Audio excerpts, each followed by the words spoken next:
Welcome to On the Corner of Main Street, presented by Plaza Hotel and Casino in downtown Las Vegas. Here is Plaza CEO Jonathan Jossel, Russell Aaron, Gary Vickery, and I'm your host, Lisa Melmed.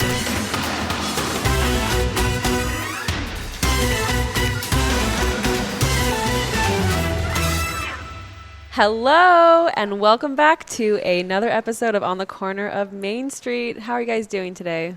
Amazing. Gary, how are you? Very good. We're on lucky number 13 today. Is there a 13th floor in the plaza? No 13th The floor. 13th floor. Is that every hotel, Jonathan? Every hotel. Do you know why that is? 13's bad luck Oh, no. in many cultures. Don't want to stay on the 13th floor. But a lot of people like to bet on 13 on roulette. And then there's no, in a lot of casinos, there's no 4th floor or 40th floor. If you got the win, it goes 39.50. Mm-hmm. Oh, wow. Yeah, because 4 is bad luck in China. Chinese culture, right? Yeah. Wow. But this is our 13th episode. It's good to be here with you all. I think it's good luck. And I Me think too. we have the perfect guest for our lucky number 13 episode. We sure do. Today we're going to talk about museums and culture and downtown Vegas. Do you guys have a favorite museum? Either in Vegas or anywhere that you've ever been. I'm a little impartial because the Poyu, who's the big boss man of the plaza, has a nice gallery in London. And I was loosely involved with that project before I moved out here. So as an art gallery, that would be my... Did you live in that too? No, but some people did. You guys' favorite museums? Besides the Mob Museum, obviously, which is incredible. Yeah, I got to go back home to the roots, and it's the Art Museum in Philadelphia. That's always been, my go-to. I'll go Children's Museum in Symphony Park. Great experience for kids. Do you go there a lot? Been a couple of times with my kids. It's next door. Support local business. I like anything air and space, man. Yeah. Especially with all the space shuttles and now how they've been distributed. I want to go see wherever they're housed. Mm-hmm. You know, I like anything to do with flying. The one in D.C. is really good. Is The it? Air and Space Museum. Museum of Ice Cream. Have you been to that one? I have not. Is that a real thing? Oh, it's huge. Yeah. It's huge. There's a couple of them. I would like to go. Today, we're joined by the president and CEO of the Mob Museum, the National Museum of Organized Crime and Law Enforcement, Jonathan Ullman. Welcome to On the Corner of Main Street. Thank you so much for having me. Welcome, Jonathan. Nice to have you here. It's great to see you, Jonathan. It's been a little while. It has Been a been. little while since I got to see you. Been. Normally, I would see you sitting in here with Oscar, having a Tito's with the onion. I do like that, yes. Is that right? Yeah. Is that what you normally have? Yeah. Haven't seen you doing that for a little while. Yeah, it's definitely a shame. I miss that. Miss that very much. I miss Oscar. You haven't seen him since? I've not. Have you, Jonathan? Have you seen Oscar? I actually have a funny story. I was playing golf at the Las Vegas Country Club last Sunday, and I came in after playing, and the table next to me was reserved for Carolyn Goodman, Mayor Goodman, and I was like, oh my gosh, it's July 26th. It's Oscar's birthday. And they were having his birthday lunch at the country club, and I called him to wish him happy birthday, and he was very annoyed that I was there because he didn't want to see anyone, and he didn't want anyone there at his birthday. He's like, why do you have to go to the one place where I'm having my birthday lunch? And so I waited there to see him. There was another gentleman there that you probably know because he's not allowed in the casinos. Joey. Joey Cusimano. Yeah. He's in the Black Book. That's right. That's right. Are you allowed to say on this thing what's he in the Black Book for, or are we not allowed to talk about that? Well, we shouldn't talk about Joey. It's Okay. good to talk about Oscar. You're though. right. It's We good shouldn't to talk about Joey. Oscar. But Joey was there. By coincidence, allegedly, he was there as well at the country club. That's nice.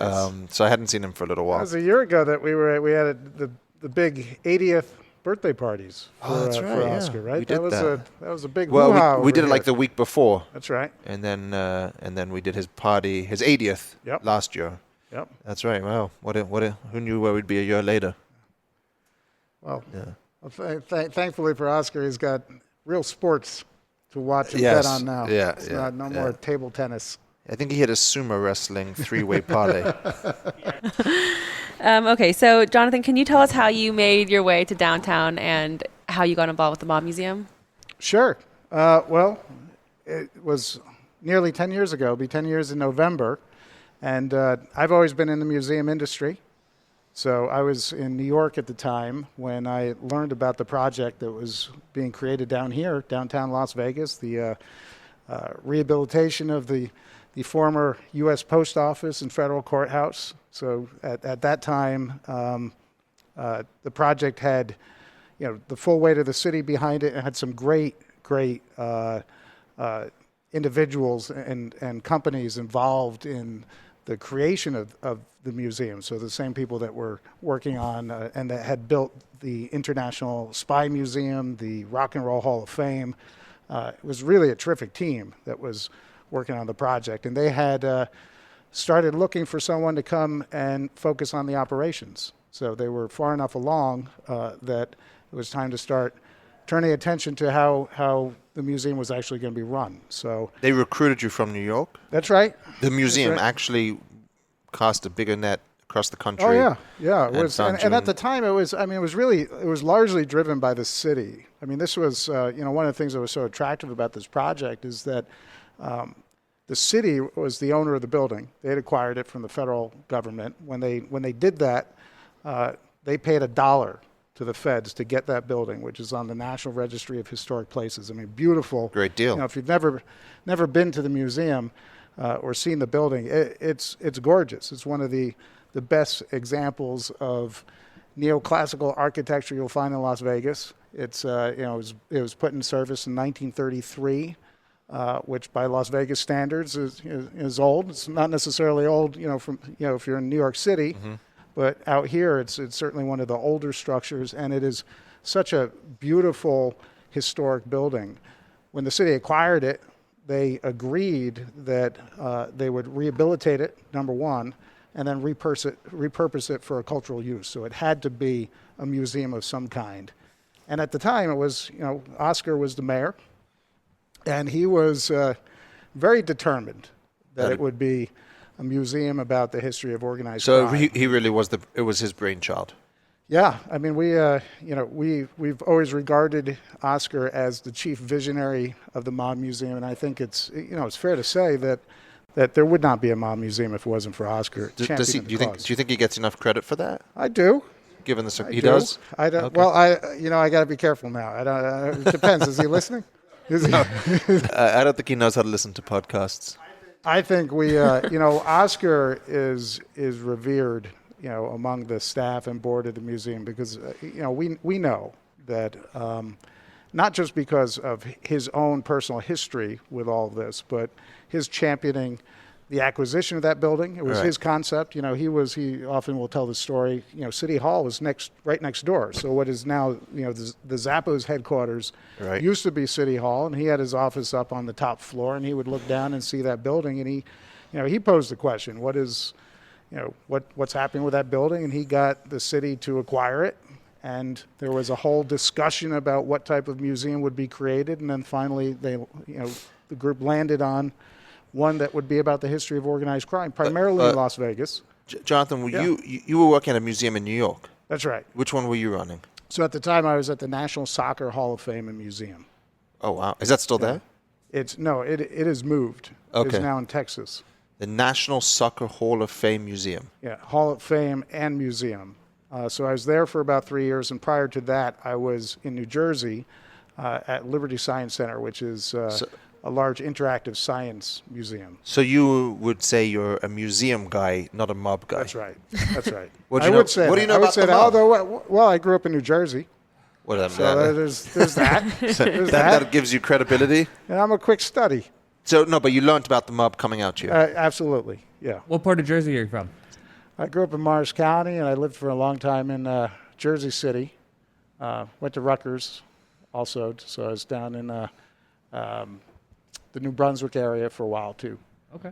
Is it cool walking into that building every day and just like you're learning the history, and as you see it, you're like, oh, hey, there's that thing there, or there's this, is it really cool to is that the fun part of museum? It's unbelievable because it is, I think, I never want to sound boastful, but I think the team has made an incredible museum that tells a great story and really captures as best you can the story of organized crime and law enforcement through the 20th century up through the early part of the 21st century. We get into modern issues for sure, but it's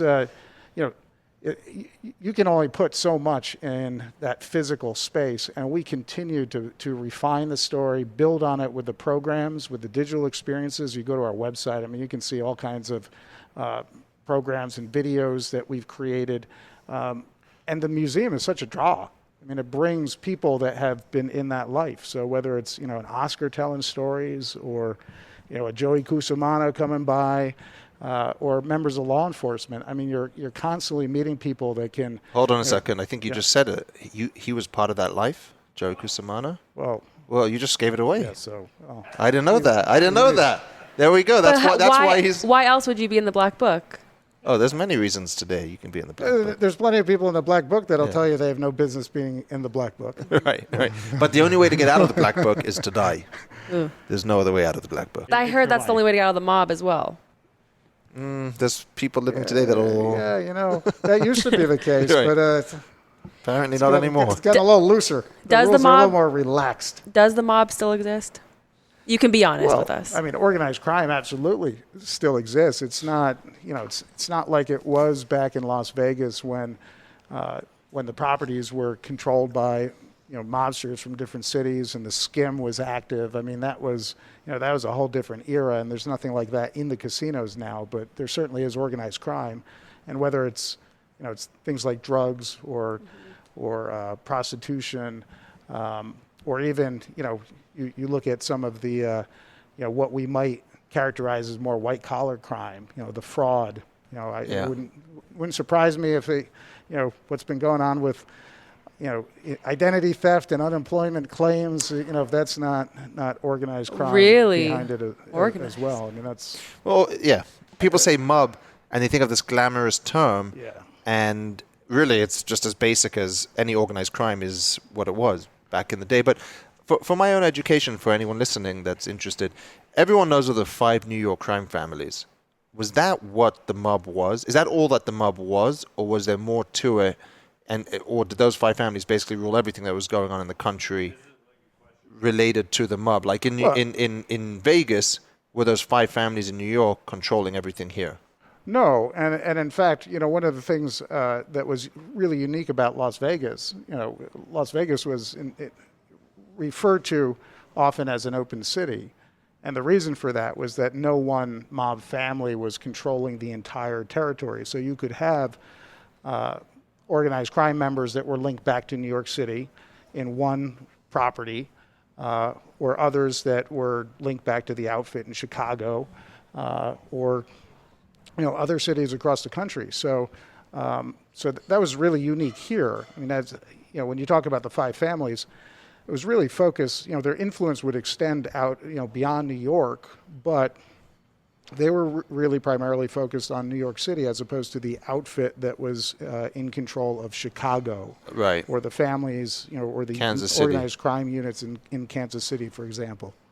Okay. Do you think Vegas would look a lot different today if everything stayed in place and like the people are still here, Bugsy's is still here, people like that? Do you think Vegas would look completely different as opposed to it is now?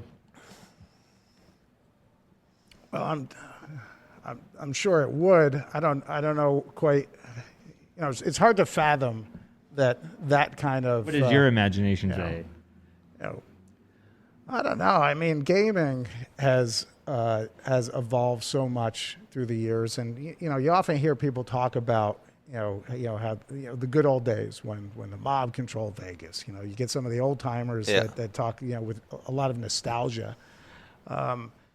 It's the business model was very different back then. I mean, so certainly the mobsters are making a lot of money off of the skim.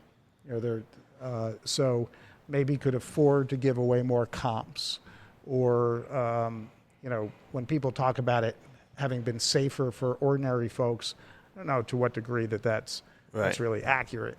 But certainly, we've all seen how the marketplace has evolved, as gaming has come online across the country. I mean, in fact, it's probably, we're seeing only in recent weeks because of how the environment has changed, that gambling, the gaming component of what we offer, is kind of, taking a resurgence versus all of the other entertainment and, food and beverage and other types of experiences that we've been attracting people here. So, but I think, to answer that question, I don't think the mob made Vegas a good value back in the day. Vegas was a good value because there was no competition. Right. There was no casinos. Up until 20 years ago, there was only a couple of two states where you could gamble in the United States legally. Now you can gamble in every state except for two. Anyone know what those two states are?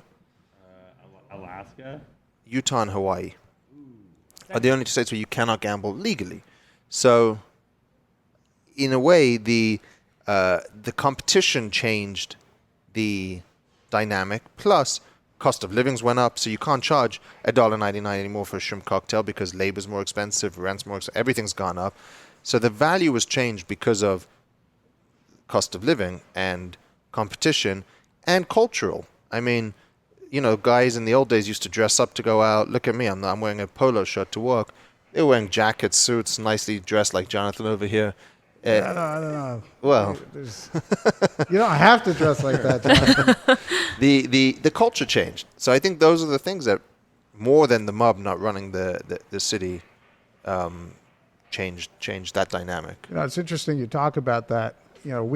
One of the stories we tell in the museum is about the Kefauver Committee hearings that took place in 1950 and 1951. And we have, so the main reason why our courtroom is, and the building itself is on the National Registry of Historic Places. It was one of the locations of the Senate Investigative Committee that was led by Senator Estes Kefauver out of Tennessee, that traveled around the country and was examining and exposing organized crime.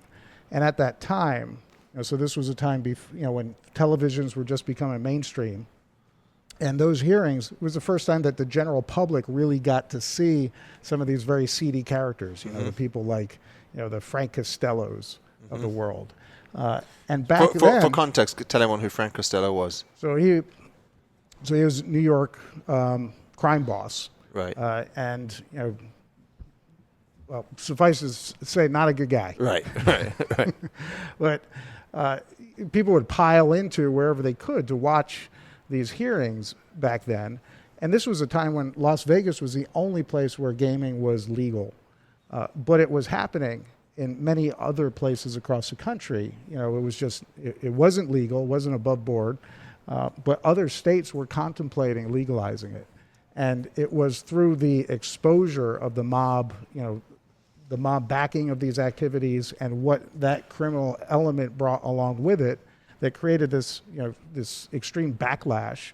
And as a consequence, it wasn't until the late 70s that we see Atlantic City coming online. So, if it wasn't for those activities and the attention that came to it through the Senate investigation, it could very well have been that, in the mid or later 50s or 60s, that other states would have had gaming, and then it would have been quite a different story for Las Vegas. Right, exactly right. Jonathan, what do you think is, why are people so interested in the mob? What makes it so fascinating that for, the last 50 years, people time and time again keep getting interested in the mob, and there's new documentaries coming out every year for the mob? What do you think that fascination is? Yeah, I don't, part of it is that the events that have taken place are, they're as good as any fiction that you could, if you're into crime fiction, what's better than the real life stories? That I think part of it, Jonathan was touching on a moment ago, is that the way in which people kind of glorify or like to think of the myth of the mob, this notion of honor. And respect, and the way the families behave, kind of that cultural aspect of it. I think that's attractive to people. I think certainly, people, for a lot of folks, like to imagine, or admire that notion of taking what you want. I mean, that's in some ways it's that's kind of the American dream, right? In some ways, They even come up with like companies, like Capone's or cigarettes, and they have like mob themed things, and it keeps coming up. I also think that there's a lot of people that want to tell their story and maybe come clean or set something straight. I mean, and it's just been such a strong focus of popular culture. I mean, for so many years, it's been movies, television shows. We just created a new exhibit space that we call Rise of the Cartels, and it's fantastic. It's fantastic. It really I have to come see that. It talks about this really important period of time towards the end of the 20th century, where you have the rise of the drug cartels, Colombia, Mexican, and the drug trade, the drug trafficking, Central America through Mexico up to the United States, and the work largely of the DEA agents that to combat that. And it's I think one of the fascinating pieces of the way in which we've put together this particular exhibit is we've looked at it largely through the lens of pop culture, and in particular the Narcos series that many people have seen on Netflix, Narcos and Narcos Mexico. And the Narcos series, which is it's not my intention to give a plug to Netflix here, but it's a phenomenal series and very factually based. And in fact, the two main characters in that, Steve Murphy and Javier Pena, real DEA agents. Right. And part of this exhibit that we're showing is artifacts that they have, pictures that they've taken, and the stories that they tell. Thank you for plugging it, because I've only seen season 1, but I think there's like 3 seasons. No, now I want to watch it. It's fantastic, and Narcos Mexico is really well done too, and it's and that tells the story of Kiki Camarena, who was the DEA agent that had been kidnapped and tortured and murdered. We did an incredible program at the museum a year ago with his widow and other DEA agents that tell that story. And it's, again, I mean, it's these stories are so fascinating and they're real. How do you come up with these new exhibits, and how do you continue to stay relevant? Yeah, well, one thing we have going for us, there's no shortage of bad people out there, continuing to commit crimes. So there's certainly that. I think, but that's interesting. That, again, going back to what you said earlier, it doesn't have to be sort of an Italian-related crime to the mafia. Right. It can be any form of organized crime. Will fit in there with like the drug cartels. That's right. And any new version of organized crime, you can tell that story. No, you're absolutely right. And it's we have a whole section of the museum that's dedicated to organized crime today. So it's 21st century, and those types of crimes are very different. I mean, it's counterfeit goods, and you think about the illegally manufactured pharmaceutical products, illicit wildlife trade, money laundering. That there's no shortage of things. I think that the real challenge for us is making certain that the proportionality is right, that we're telling the right stories that are reflective of what's important out in the world, that we tell the right, that narrative. Again, the physical space of the museum, we have 4 floors, and it is densely packed. And we start with... I think on Lisa's question, and I didn't want to interrupt you because I think I liked where you were headed with that, so come back to the 4 floors. But in addition to staying relevant with the content, how do people today want to experience that, which is different to maybe 10 years ago with social media and the way people interact with these museums is different, isn't it? Sure. Yeah, and I think that we try our best to cater to what people want, irrespective of what generation they're from and what they're, and I think you bring up an excellent point. I mean, for some folks, they have much greater prior knowledge, especially about Las Vegas. I mean, there's a demographic of visitor that has been coming to Las Vegas for years and years, and they love to come in and see the old pictures and hear the music play and the Rat Pack and see the vintage Vegas style exhibits and hear those stories. That's not necessarily what a younger generation is looking for. For those folks, it may be more about the experiences that we can create. So they've heard about and they've learned about in their in school about prohibition. Well, we actually take them into the Prohibition era and into a speakeasy environment, and you can learn about the culture of that time period, but also experience it with the cocktails, with the film clips, with the phone calls. The phone calls. That is the best part of because when you're watching movies and there's the FBI agent with the headphones and sitting there listening to these phone calls, and there you are sitting there listening to these that is by far the best part, and that is what I love those too. The wiretaps. Oh, I mean, there's nothing like listening to these guys and how they got nabbed. Yeah. Speaking of which, have you seen Fear City, New York versus Mafia? What were your thoughts on it? Jonathan, you too. Really, really well done documentary, and I cannot get over.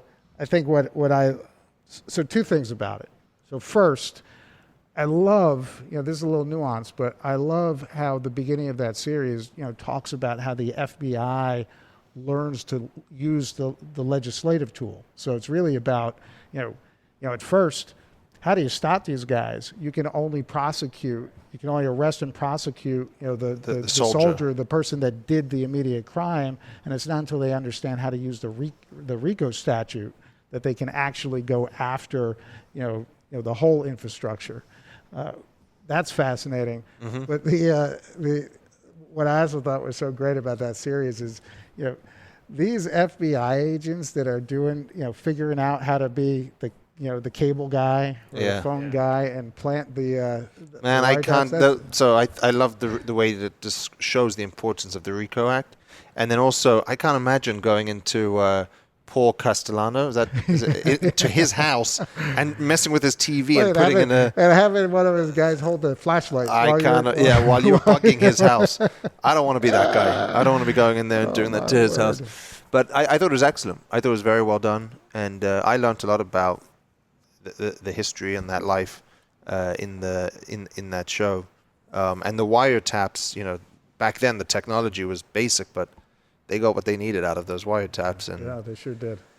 Yeah. It's so interesting to me, also, just as thinking about that, how it's rare that things end well for any of these guys, right? And how that, usually that would be a recruitment challenge, in most businesses, mm-hmm. But it's they had no problem. They had no problem. Hey, Jonathan, can I ask you what your favorite mob movie is and how much Oscar pays you to say Casino? Well, I mean, Casino is a brilliant movie, and it is the quintessential Las Vegas mob movie. I mean, it's hard not to love that movie. It's there's so much of it that is factually based, and to have characters like Oscar playing himself in it is just amazing. You also mentioned Frank Costello, and that's the Departed, right? That's a really big kind of one too. Would you say that one is loosely factual as opposed to what you're saying? Much more loosely. Yeah. Much more loosely. I think it's such a great genre. I mean, The Irishman, that was another good. Did you see The Irishman? I did. I thought it was all right. We had a great debate. We had some experts in our courtroom for a program talking about, to what degree do we subscribe to the Frank Sheeran. I heard you paint House's account of how he killed Hoffa. Yeah, and I think that's there's pretty strong arguments to be made against that. We've got some great blogs right now on our website. This investigative journalist Dan Moldia, who's been on this case for over 40 years, puts forth a pretty strong argument for Hoffa being buried in Jersey City. back Jersey. Not killed by Sheeran. No. But it's Interesting. we will never know. We'll never know. We'll never Right. know. Crazy. Do you have a favorite exhibit at the museum? A favorite exhibit. It's like. Well, hold on. Wait. Did you answer the question? Your favorite mob movie? Casino. Is that what you're sticking with? I don't know. Favorite. I mean, a casino's great. I love. Bronx Tale is fantastic. Just watched that one about Danny Green. Was that the Kill the Irishman? That's a good one. Yeah, I will say what you mentioned about casino, to me as a casino operator, is the accuracy and the way they depict the casino operations was incredibly accurate. You don't normally get that in a lot of the shows, and the understanding of surveillance and certain elements of pit bosses and their functions. But it was very accurate. It was good. But go on. Okay, so favorite part of the museum? Oh man, The Valentine's Day wall. I like the Valentine's Day wall. So there's one. I absolutely love that. I mean, I think everybody's familiar with the St. Valentine's Day Massacre back in Chicago in 1929. It's the Al Capone's gang and Bugs Moran's gang are in this deep conflict, and 7 individuals associated with Bugs Moran's gang are in a warehouse, and it's believed, it's not proven, but it's believed that it was members of Capone's gang that lined them up against the wall and shot them. And such a brazen and brutal crime, and gathered so much attention nationally, even internationally, and really regarded as a turning point. I think if you consider the Prohibition era, earlier in the Prohibition era, people are generally not that not necessarily having a problem with the mobsters. I mean, in fact, the mobsters are getting them what they want with the booze, but as the violence grows, it becomes public sentiment sways against. And I think what I love also about what we've done with that exhibit is it's not just that you can see the wall and hear the story about the St. Valentine's Day Massacre, but right around the corner from that, I don't know if you've seen this exhibit, but we have all the ballistics evidence that was recovered from that scene. So the actual bullets, bullet fragments, coroner's reports, and this was, I love this. I get so That's excited. good. I get excited about this, and this is that. It's my favorite piece too. Well, and it's not just the event, but I think it's emblematic of the story that we tell, this journey from the start of the 20th century to present day. And it's not just what the criminals are doing, but it's how law enforcement, both the criminals and law enforcement are evolving in this constant struggle. So you see in that ballistics evidence exhibit, you see one of the very first cases in which ballistic science, forensic science was used to try to solve a crime. It was Calvin Goddard, who's considered the father of modern ballistics, who was actually in New York at the time. And because, when that massacre occurred, the people in Chicago, there were some eyewitness accounts that Chicago police officers had entered that warehouse. So people, some of the local business leaders were concerned it was an inside job. They brought Goddard out from New York City to conduct the investigation. And so this was, here's a guy who was like for one of the first times where they would, you've seen it on TV now probably all the time, when they have these crime labs, they shoot the bullet into the gel or the tank of water. It shows and you what comparing happens. the striations from so he was doing it back then with a compound microscope. They would shoot the bullet into a wastebasket full of cotton to try to retrieve the test bullets, and then look at the striations under a compound microscope. I mean, this is back in, in the 20s, 1920s. Very interesting. Thank you for that. Sorry, It sounds like you've become an expert in organized crime. I'm not an expert. The question that I would have for you is, not at all. I met you 10 years ago when you moved out here. I don't know if you remember, we were at Downtown Cocktail Room. Yeah. You remember I actually that? remember that. Yeah, Michael Cornthwaite We was were out there. we were at downtown cocktail room having drinks together. Yes, we You were. had just moved out Is here. this from the first episode? Is that what you were saying? Is this No, the no, no. second? This is a few years later. I was living down at the Soho Lofts at the time. You did live in Soho Lofts? Yeah. That's right. And you know who because you had to move your Sam Cherry was yeah. hooked me up with my first place in Las Vegas. Exactly. So and then your family moved out here later on. That's right. That's right. But when you moved out here, you I didn't didn't know go out to the downtown cocktail room much after that. after that, That right? was I had that One and yeah, done. But we met there, and you've basically learned organized crime, the history of it, over the last 10 years. Is that fair to say? Yeah, I think so. I mean, I've been certainly been aware. Certainly, watched all the movies. I have a particular interest in the science side. I mean, that's I spent a lot of time in a science museum, so so I get particularly excited about things like that. But yeah, Jonathan, I think I think that's fair. Yeah, because I mean, you were a museum guy, come out here, don't know anyone, and make a life in downtown Las Vegas. It's pretty cool. Very cool. Would you look back on the last 10 years and say it's as you expected it to be? No, I mean, I don't know what I expected it to be, but I will say it's been a pretty magical experience. I consider myself to be an extraordinarily lucky guy. Right. I mean, I've had this has been a tremendous opportunity, and it's just right from the start. I mean, the project was surrounded by such incredible people. It's Right. Well, I mean, you look at the Mob Museum, and I think that brings a lot of people from the Strip to downtown. I think it's just as part of a contributor as the rest of what's going on Fremont Street is you part of that revitalization project. I mean, Amazing. that's how it started. I mean, that was the I think when Oscar first contemplated what it could be, it was was part of the revitalization of downtown. I mean, he always tells that story about how it wasn't going to be an art museum. He didn't want Right. watercolors. Wasn't going to do it. Could have been an ice cream museum.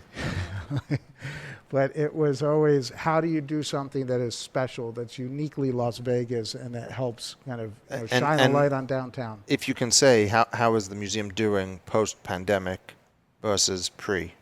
Well, not nearly as well. Okay, well, none of us are. But Pandemics are not good for business. That's what, yeah. Okay. No, seriously. Yeah, we, it's we're very much dependent upon people being in market, and we can, as you mentioned, we can get people to come down from the Strip. 2/3 of our visitors come from the Strip. It doesn't, people don't have to be right in our backyard, but we have to have people in market to be able to get them to come to the museum. And as our numbers they're not coming right now. They're not where we need them to be. Yeah. I think we had coming into the year, we were riding high. I mean, I know you guys are doing the same thing, but we had 2019 was off the charts for us. Yep. We had over 400,000 visitors. We had done over 100 public programs. We had best years ever for our facility rentals, our speakeasy business. I mean, we had the most attendees in a given month for 16 months straight. We had gone, the best of its kind. I mean, the trajectory was, was terrific. It's not that now. I think we all recognize that this is, it's going to be a bit of a long slog to get it back. But I'm not sure people realize that 2/3 of your customers come from the Strip. That's great for down here. I mean, that's great to know. yeah. That's important. I think it's a big driver, like Gary was saying. Tourism downtown. I mean, well, again, pre all of this, and we'll get back to that in time. Sure. But that's a significant part of downtown. Then, have you found the support downtown to be good? When we first opened, there were a lot of skeptics. A lot of people that were unsure what the Mob Museum was going to be. And I think, where we are now, we're very well embraced. I mean, I think I think we're all proud, all of us that are associated with the organization, that we're, we help enhance the cultural landscape of Las Vegas. We're not competing with what you do over here. I mean, this is, it's a complementary piece. We do a lot of community-oriented programs. We're a 501c3 nonprofit. We do Right. educational outreach to the schools. We do a lot of free days for the general public. So whether it's it's a fully free day or it's our community safety forum programs that we do, where we people can come visit the museum for free and they can learn about something that's very, very practical, ways that they can improve their safety. There's a lot, I think, that we do that just helps, just like we all do around here, just enhancing our community. Since we're talking about downtown, is it more expensive to buy the St. Valentine's Day wall or a wall that Banksy tagged on? You're a museum guy, so I want to know, because we have a lot of art downtown here, and I would like to see more mobster art or something cool like that. But you might have to be careful that Vansky thing would go up in flames before you where you actually get it right. I don't know. What did you bring with you today? Oh, I brought goodies. Yay. I brought goodies for Jonathan here. Wow, thank you. So first of all, you're familiar with our moonshine. Moonshine, very familiar with that. Which Delicious. I don't know if is it on your. I don't see it in Oscars. Uh-oh. I don't know why it's not here because no. We buy it? It is available. It is this. You can get it through the Johnson Brothers. We should start drinking it now. I also brought you a Mob Museum mask. Oh, thank you. Thank you. And then, we've also been making down in our distillery hand sanitizer. Oh, that's right. I connected our team with the lady at your at the museum who's selling that to see if we could sell some of it here. Oh, that's great. Thank you for doing that. So this is the 1 ounce bottle. We do 2 ounce, 6 ounce, and then we have the commercial size, gallon size. That would be perfect for your little dispenser over there. Okay. I like the branding though. You could, if you like, we could also put your custom label on it. Oh, you do that as well? Yeah. And you do this all on site? That's right. All in the distillery? And then what's kind of neat too. To see on the cap, we put the little stopper up there. It's a stylus. People don't want to touch the touch screen. They can. They can gamble with that. How about that? That's Do you right. start with throw the it over here. same alcohol for the moonshine as for the hand sanitizer? No. This is this is the FDA approved formula. So it's not a gel; it's a liquid. You're welcome to try some, and it's 80%.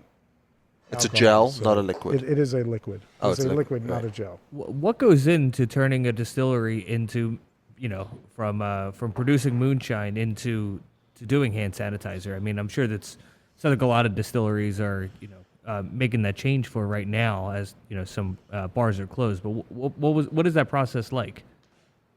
And also, can we add that you have a distillery that was for moonshine, and now it's saving with antibacterial. Like, they got it right, Like, moonshiners were kind of seen as outlaws, but it looks like they got it right now.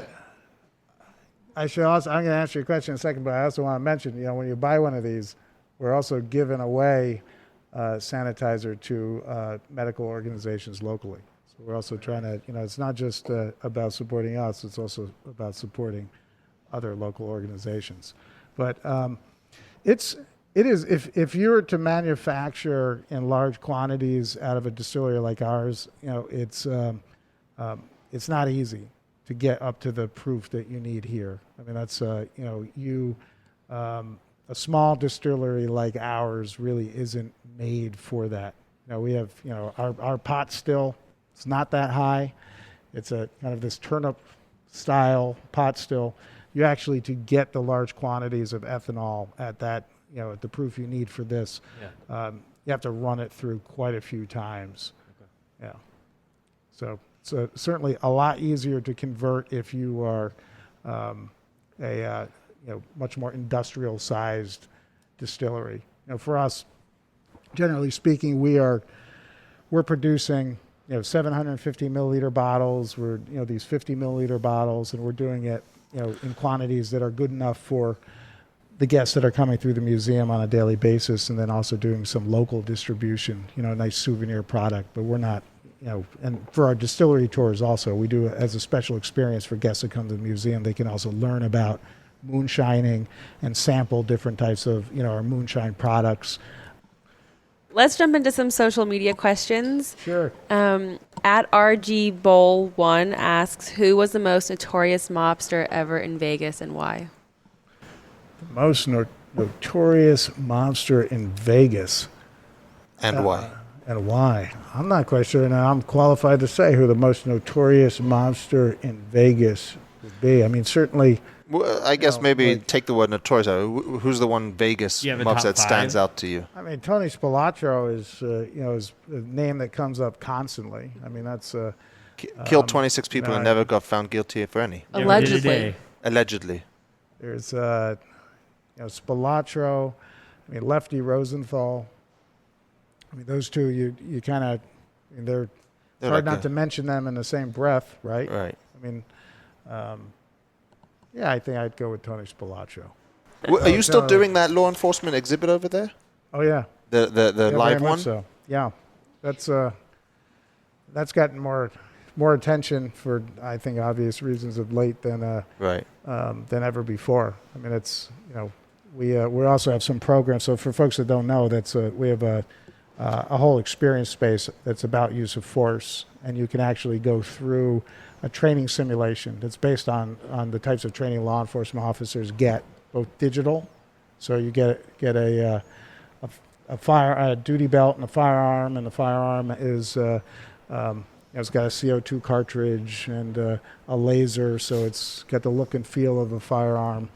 You go through a couple of digital scenarios. You have a training officer with you. I found the experience very intense, actually. I think And it then- took 10 years off my life. Yeah, it's and then especially was when you so get cool. to the actor that's shows you what the reality-based training is. I mean, the intention is to demonstrate how an officer needs to be trained to read the situation and to try to de-escalate. And ideally, use your voice, not your firearm, to the extent possible, and to diffuse the situation. But those split seconds are what stresses you out. I mean, it definitely underscores the need for training. But yeah, we have that experience space, and we also have some programs that we are the first of a three-part series later this month that's about the future of policing. So we'll be talking about current affairs. Yeah. I'd like to get your sense on where do you see the land. Forget the pandemic for a second, if you can. I know it's hard to do that, but given what we're going through. But where do you see the museum going in the next 5 to 10 years? Where do you see downtown headed, and how does that all tie together? I mean, I'm actually quite optimistic about it. I mean, I think like long term, I'm very bullish. I think the pandemic is terrible. I don't want to underscore, especially for people that have fallen ill, and you hear terrible stories of people that have either been sick or known somebody that's been sick or lost a loved one and wasn't able to visit that person, or the people that have been out of work. I mean, the economic devastation is horrible. It's horrible. But I will say, at the same time, a couple things about it. I mean, one, it's not going to last forever. We will have treatments. We will have a vaccine that's going to happen, and we know that people are going to want to get back out there afterwards. People are going crazy, Right. being cooped up. I mean, I know. I mean, we all know that. We know that. Mhm. Once people feel safe, broadly, then tourism, hospitality will come back. And I think the other thing that we got going for us is that, we're all learning a lot. I don't know about, what you guys have been up to, but, as you have to, it's like necessity is the mother of invention, right? I mean, you don't have your standard business activities to drive you. So what do? You figure out, what else can we sell How can we compete differently online? How can we do these things that maybe we didn't have the capability for or the focus before? And we're building that capacity. Our capacity to run a great museum the way in which we used to isn't going away, but we're building new skills, that are going to bode well for us in the future. So I think, and you look out here, and development hasn't stopped. You got Circa next door is still going up.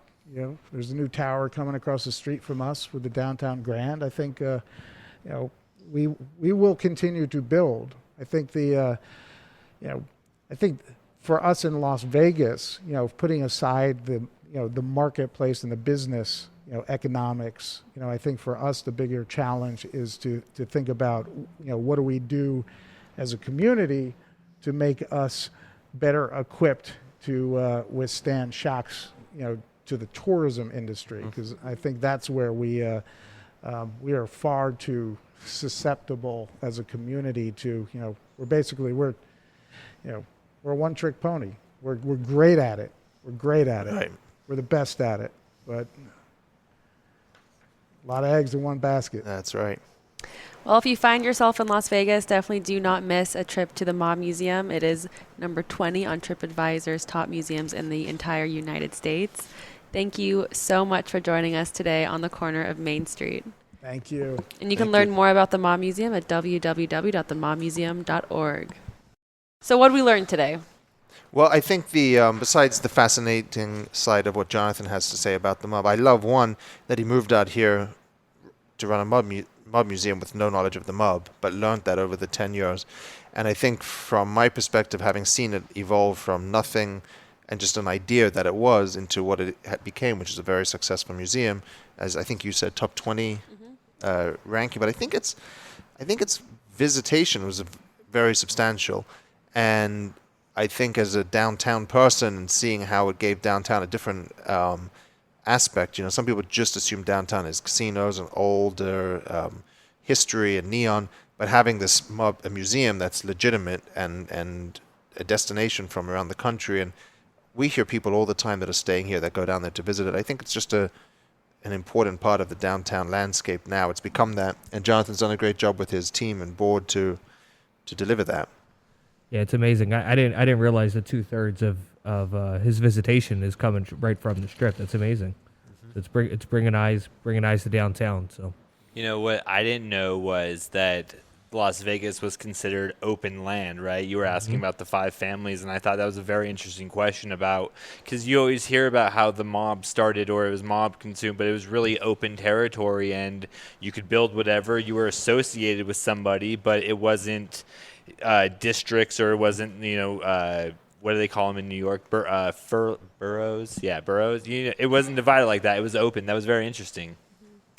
Yeah, I thought also what's so interesting about the Mob Museum, when I first went there, I thought it was only going to be about Vegas mob, but there is so much more to learn. I love what he was talking about, the future of organized crime. I can't wait to see the exhibit on the pandemic and what's going on behind that.